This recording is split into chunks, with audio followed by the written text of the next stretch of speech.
अरब सागर की खामोश लहरों के नीचे कुछ ऐसा दफन है जिसने इतिहास की किताबों और हमारी आधुनिक समझ को हिलाकर रख दिया है। कल्पना कीजिए एक ऐसे शहर की जहां के महल सोने से चमकते थे और जिसकी दीवारें आसमान छूती थीं। एक ऐसी नगरी जिसे किसी इंसान ने नहीं बल्कि खुद भगवान ने समुद्र की लहरों को पीछे धकेल कर बसाया था। हजारों सालों तक दुनिया ने इसे सिर्फ एक कहानी माना, एक ऐसी कहानी जो दादी नानी के किस्सों या धार्मिक ग्रंथों के पन्नों तक सीमित थी। लेकिन फिर 1983 की वो एक सुबह आई। गुजरात के ओखा तट के पास भारतीय पुरातत्वविदों की एक टीम समुद्र की गहराई में उतरी। नीचे अंधेरा था और सन्नाटा भी, लेकिन जैसे ही टॉर्च की रोशनी पत्थरों से टकराई, उनकी धड़कनें रुक गईं। वहां रेत और शैवाल के बीच कोई प्राकृतिक चट्टान नहीं थी। वहां एक विशाल दीवार थी, तराशे हुए पत्थर थे, खंभे थे और था एक ऐसा सच जो चीख चीख कर कह रहा था कि द्वारका कोई कल्पना नहीं बल्कि एक हकीकत थी। एक ऐसी हकीकत जो आज से हजारों साल पहले एक ही झटके में समुद्र के अंदर समा गई। सवाल यह है कि आखिर उस रात क्या हुआ था? द्वारका, जो उस समय की सबसे आधुनिक नगरी थी, कैसे एक शांत कब्रगाह में बदल गई? इस रहस्य की परतें खोलने के लिए हमें समय के पहिए को पीछे घुमाना होगा, उस दौर में जब मथुरा पर जरासंध के हमलों ने कोहराम मचा रखा था। 17 बार हमले हुए, हर बार जीत श्री कृष्ण की हुई, लेकिन प्रजा की सुरक्षा के लिए उन्होंने एक साहसी फैसला लिया। मथुरा छोड़ो और पश्चिम की ओर चलो। समुद्र के किनारे एक ऐसी जगह जहां 3 तरफ पानी हो और दुश्मन के लिए पहुंचना नामुमकिन हो। ग्रंथों में लिखा है कि श्री कृष्ण ने समुद्र देव से जमीन मांगी। समुद्र ने 12 योजन यानी करीब 153 किलोमीटर जमीन खाली कर दी और फिर जन्म हुआ द्वारका का। भगवान विश्वकर्मा ने इसे सजाया। यह कोई साधारण शहर नहीं था। इसमें 9 लाख से ज्यादा महल थे। सड़कें सीधी और चौड़ी थीं। बंदरगाह इतने आधुनिक थे कि वहां अरब, मिस्र और सीरिया से जहाज आते थे। द्वारका उस समय का ग्लोबल ट्रेड सेंटर था। हैरान करने वाली बात यह है कि हर नागरिक के पास एक विशेष पहचान पत्र यानी सील होती थी। बिना उसके कोई अंदर नहीं आ सकता था। आज से 5000 साल पहले एक ऐसी हाईटेक सिटी जिसकी कल्पना भी आज का इंसान नहीं कर सकता। लेकिन जहां वैभव होता है वहां विनाश की परछाई भी साथ चलती है। द्वारका की चमक के पीछे कुछ ऐसे काले साए मंडरा रहे थे जिन्हें टाला नहीं जा सकता था। कुरुक्षेत्र का महायुद्ध खत्म हो चुका था। पांडव जीत गए थे, लेकिन विनाश का मंजर डरावना था। कौरवों की माता गांधारी ने जब अपने 100 बेटों के शव देखे तो उनका शोक क्रोध में बदल गया। उन्होंने श्री कृष्ण की ओर उंगली उठाई और एक ऐसा श्राप दिया जिससे स्वर्ग भी कांप उठा। गांधारी ने कहा, जिस तरह मेरा वंश खत्म हुआ वैसे ही तुम्हारी आंखों के सामने तुम्हारा यदुवंश भी आपस में लड़कर मिट जाएगा। तुम्हारी यह नगरी समुद्र में डूब जाएगी। श्री कृष्ण बस मुस्कुराए। वे जानते थे कि समय का चक्र अब घूमने लगा है। विनाश की अगली कड़ी द्वारका के अपने ही घर से शुरू हुई। श्री कृष्ण के पुत्र सांब और उनके मित्रों ने मजाक मजाक में अर्षियों का अपमान करने की सोची।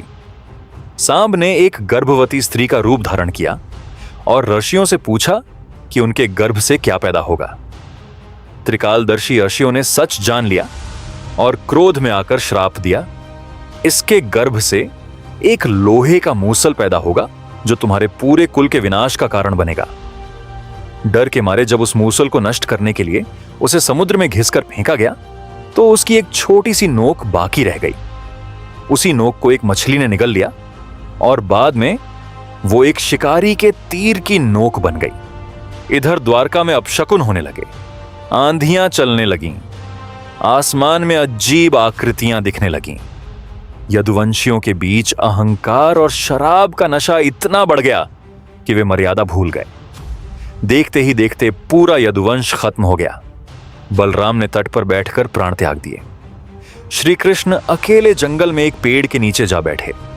तभी उस शिकारी का तीर उनके पैर में लगा जिसने मूसल की उस आखिरी नोक का इस्तेमाल किया था। श्री कृष्ण ने यह लोक छोड़ दिया और जैसे ही उनके प्राण पखेरु उड़े, प्रकृति ने अपना रौद्र रूप दिखाना शुरू कर दिया। अर्जुन जब द्वारका पहुंचे तो वहां सिर्फ सन्नाटा था, रोती हुई रानियां और डरे हुए लोग। अर्जुन ने सबको वहां से निकलने का आदेश दिया। जैसे ही अंतिम व्यक्ति ने द्वारका की सीमा छोड़ी, समुद्र ने अपनी मर्यादा तोड़ दी। अर्जुन ने खुद लिखा है कि उन्होंने अपनी आंखों से देखा कि कैसे विशाल लहरें महलों के अंदर घुस रही थीं। सोने की दीवारें ताश के पत्तों की तरह ढह रही थीं। जिस समुद्र ने जमीन उधार दी थी, उसने उसे वापस निगल लिया। कुछ ही पलों में जहां एक भव्य साम्राज्य था, वहां सिर्फ नीला पानी और खामोशी थी। द्वारका बस एक याद बनकर रह गई। दशकों तक दुनिया ने इस पर यकीन नहीं किया, लेकिन 1980 के दशक में डॉक्टर एस.आर. राव ने एक जिद पकड़ी। बिना किसी आधुनिक तकनीक के सिर्फ अपनी आस्था और कुछ पुराने नक्शों के भरोसे वे समुद्र में उतरे। उन्हें जो मिला उसने वैज्ञानिकों के होश उड़ा दिए। 30 मीटर नीचे इंसानों द्वारा बनाई गई दीवारें मिली। 30 से ज्यादा पत्थर के खंभे और ऐसे लंगर मिले जो साबित करते थे कि वहां कभी जहाजों का मेला लगता था। कार्बन डेटिंग ने बताया कि ये अवशेष 3000 से 9000 साल पुराने हो सकते हैं, यानी मिस्र के पिरामिडों से भी पुरानी सभ्यता। 2001 में जब सोनार स्कैनिंग की गई तो समुद्र के नीचे एक ग्रिड नुमा शहर का नक्शा उभर कर आया। यह कोई संयोग नहीं था, यह एक सोची समझी इंजीनियरिंग का चमत्कार था। आज के वैज्ञानिक मानते हैं कि शायद उस समय समुद्र का स्तर अचानक बढ़ा था, या शायद कोई भयंकर सुनामी आई थी जिसने तटीय शहरों को मिटा दिया।